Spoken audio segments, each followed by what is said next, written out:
नमस्कार दोस्तों, RO test series 2023 की इस वीडियो में एक बार फिर से आप सभी का हार्दिक स्वागत है। दोस्तों, हमने इस टेस्ट सीरीज के अब तक कुल 62 टेस्ट को कंप्लीट कर लिए हैं। आज हम देखेंगे टेस्ट नंबर 63 को। तो आइए शुरुआत करते हैं आज के इस टेस्ट का। और पहला प्रश्न है कि निम्नलिखित में से कौन सा एक सही सुमेलित नहीं है। तो दोस्तों, महाजनपद काल से संबंधित प्रश्न पूछा गया है, राजधानी से प्रश्न है। तो आइए देखते हैं कौन सी राजधानी सही सुमेलित नहीं है। ऑप्शन ए है कंबोज, और कंबोज की राजधानी राजपुर या हाटक दी गई है। दोस्तों, यह बिल्कुल सही है। ऑप्शन बी है असमक, और असमक महाजनपद की राजधानी पोतन या पोटिल थी। तो ऑप्शन नंबर बी सही है। सी दिया गया है सूरसेन, और इसकी राजधानी दी गई है कौशाम्बी। दोस्तों, यह गलत हो जाएगा। सूरसेन महाजनपद की जो राजधानी थी वो मथुरा थी। तो इसकी राजधानी कहाँ थी दोस्तों? मथुरा थी। सूरसेन जो दिया गया है, सूरसेन की राजधानी मथुरा थी। कौशाम्बी यह गलत है। तो ऑप्शन नंबर सी यही सही सुमेलित नहीं है। और डी है कौशल, कौशल महाजनपद की राजधानी श्रावस्ती थी। तो डी भी सही है। तो इस प्रश्न का सही जवाब होगा ऑप्शन नंबर सी। अगला प्रश्न है, निम्नलिखित में से किस राजा ने अपने मंत्रियों को पशुओं पर क्रूरता पर प्रतिबंध लगाने के लिए काशी क्षेत्र भेजा था? तो दोस्तों, वो कौन सा राजा था जिसने पशुओं पर क्रूरता को प्रतिबंध लगाने के लिए काशी क्षेत्र में अपने मंत्रियों को भेजा था? तो इस प्रश्न का सही जवाब होगा ऑप्शन नंबर बी, चालुक्य राजा कुमारपाल। दोस्तों, कुमारपाल ने भेजा था। तो सही जवाब होगा ऑप्शन नंबर बी, चालुक्य राजा कुमारपाल। अगला प्रश्न है, किस शासक ने सिंघल द्वीप के विरुद्ध 642 ईस्वी में 2 समुद्री अभियान भेजा था? तो दोस्तों, ऑप्शन ए है राजाराज, बी नरसिंहवर्मन प्रथम, सी है कीर्तिवर्मन प्रथम, या डी जयसिंह प्रथम। सही जवाब होगा ऑप्शन नंबर बी, नरसिंहवर्मन प्रथम। दोस्तों, नरसिंहवर्मन प्रथम यह पल्लव वंशी शासक था, और इसने 642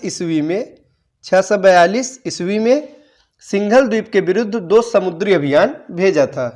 आगे है, शेरशाह सूरी का अंतिम अभियान निम्नलिखित में से किस राज्य के विरुद्ध था? Option A Kalinjar, B Malwa, C Kannauj, या डी गौड़। तो सही जवाब होगा कालंजर। दोस्तों, शेरशाह सूरी का जो अंतिम अभियान था वो कालिंजर के विरुद्ध था, और इसी अभियान के दौरान एक बम का गोला फटने से शेरशाह की मृत्यु हो गई थी। अगला प्रश्न है, निम्नलिखित घटनाओं पर विचार कीजिए और इन्हें काल क्रमानुसार व्यवस्थित कीजिए। तो 4 घटनाएं दी गई है। आइए देखते हैं कौन सी घटना कब हुई थी। तो सबसे पहला है कन्नौज का युद्ध। तो दोस्तों, यह 1540 ईस्वी में यह युद्ध लड़ा गया था। तो कब लड़ा गया था? 1540 ईस्वी में, हुमायूं और शेरशाह सूरी के बीच में। दूसरा है चौसा का युद्ध, यह 1539 ईस्वी में हुआ था, 1539 में। और तीसरा है तालीकोटा का युद्ध। दोस्तों, यह 1565 में हुआ था, 1565 में। और चौथा है खानवा का युद्ध। तो यह 1527 ईस्वी में यह युद्ध हुआ था। तो इस प्रश्न का सही जवाब क्या होगा, आइए देखते हैं। तो सही सुमेल होगा ऑप्शन नंबर ए, यानी कि पहले चौथा, फिर दूसरा, फिर पहला, और लास्ट में तीसरा। तो यह सही क्रम होगा। अगला प्रश्न है, निम्नलिखित में से कौन सी मुद्रा छत्रपति शिवाजी के राज्य में प्रचलित रजत मुद्रा नहीं थी? ऑप्शन ए रुपया, बी लॉरी, सी टका, या डी रुका। तो दोस्तों, सही जवाब होगा ऑप्शन नंबर ए रुपया। छत्रपति शिवाजी के राज्य में जो प्रचलित रजत मुद्राएं थी दोस्तों, उनमें लारी, टका, रुका और दूसरी भी मुद्राएं थी। लेकिन जो रुपया दिया गया है यह मराठा साम्राज्य में इसका प्रचलन नहीं था। अगला प्रश्न है, कश्मीर के शासक जैन उल आबदीन का वास्तविक नाम क्या था? तो दोस्तों, जैन उल आबदीन का वास्तविक नाम क्या था? तो इस प्रश्न का सही जवाब होगा ऑप्शन नंबर डी, यानी शाही खां। जैन उल आबदीन का वास्तविक नाम शाही खां था। और दोस्तों, जनता ने उसे बुढ़ शाह की उपाधि दी थी। तो इसको भी याद रखिएगा, जनता ने इसे बुढ़ शाह की उपाधि दी थी। और अपनी उदार नीतियों के कारण ही इसे कश्मीर का अकबर भी कहा जाता है। यह प्रश्न भी परीक्षा में पूछा गया है, तो इसको याद रखिएगा कि कश्मीर का अकबर किसे कहा गया है दोस्तों, तो कश्मीर का अकबर जैनुलाब्दीन को कहा गया है। अगला प्रश्न है, हल्दी घाटी के युद्ध में महाराणा प्रताप की राजपूत सेना का सेनापति कौन था? तो सही जवाब होगा ऑप्शन नंबर बी, हकीम खान सूरी। दोस्तों हल्दी घाटी युद्ध में, जो कि 1576 ईस्वी में यह युद्ध हुआ था, इसमें महाराणा प्रताप की सेना का जो सेनापति था वो हकीम खान सूर था। और दोस्तों यह युद्ध मुगल सेना एवं महाराणा प्रताप के मध्य में हुआ था। अगला प्रश्न है, Mohammedan Anglo oriental college Aligarh की स्थापना निम्नलिखित में से किस वर्ष हुई थी? तो दोस्तों 1875 ईस्वी में Mohammedan Anglo oriental college Aligarh की स्थापना हुई थी और यह वर्तमान समय में अलीगढ़ मुस्लिम विश्वविद्यालय के नाम से जाना जाता है। और इसकी स्थापना किसने किया था अगर परीक्षा में पूछा जाएगा तो दोस्तों सर सैयद अहमद खान ने। इसको भी याद रखिएगा, सर सैयद अहमद खान ने इसकी स्थापना की थी। अगला प्रश्न है, निम्नलिखित में से कौन सैयद अहमद खान के साथ यूनाइटेड इंडियन पेट्रियाटिक एसोसिएशन का संस्थापक था? तो दोस्तों इस प्रश्न का सही जवाब होगा ऑप्शन नंबर सी, राजा शिव प्रसाद।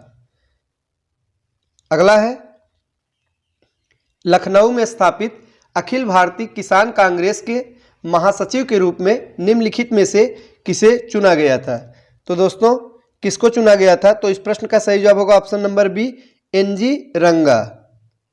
11 अप्रैल 1936 को, तो दोस्तों किस सन में? 1936 में अखिल भारतीय किसान सभा की स्थापना हुई थी और इसके प्रथम अध्यक्ष स्वामी सहजानंद थे। ये भी याद रखिएगा, स्वामी सहजानंद इसके प्रथम अध्यक्ष थे और महासचिव एनजी रंगा को बनाया गया था। अगला प्रश्न है, निम्नलिखित युग्मों में से कौन सा एक सही सुमेलित नहीं है? संपादक लेखक का नाम है, दूसरी तरफ अखबार पत्रिका और उनकी पुस्तकों का नाम दिया गया है। आइए देखते हैं इसमें से कौन सा एक है जो कि सुमेलित नहीं है।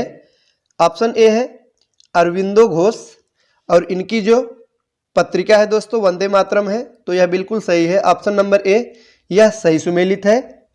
और बी है गोपाल कृष्ण गोखले और दोस्तों दिया गया सत्याग्रह, तो यह गलत हो जाएगा, सत्याग्रह नहीं था बल्कि इनकी जो पत्रिका थी वो सुधारक नाम से थी दोस्तों, सुधारक नाम से थी। तो ऑप्शन नंबर बी यही सही सुमेलित नहीं है। सी है एनी बेसेंट न्यू इंडिया के संपादक, यह सही है। और डी है महात्मा गांधी यंग इंडिया, दोस्तों यह भी सही है। तो इस प्रश्न का सही जवाब होगा ऑप्शन नंबर बी। अगला प्रश्न है, निम्नलिखित में से किस क्रांतिकारी नेता ने कलकत्ता से क्रूर पुलिस कमिश्नर चार्ल्स टेगार्ट की हत्या का प्रयास किया था?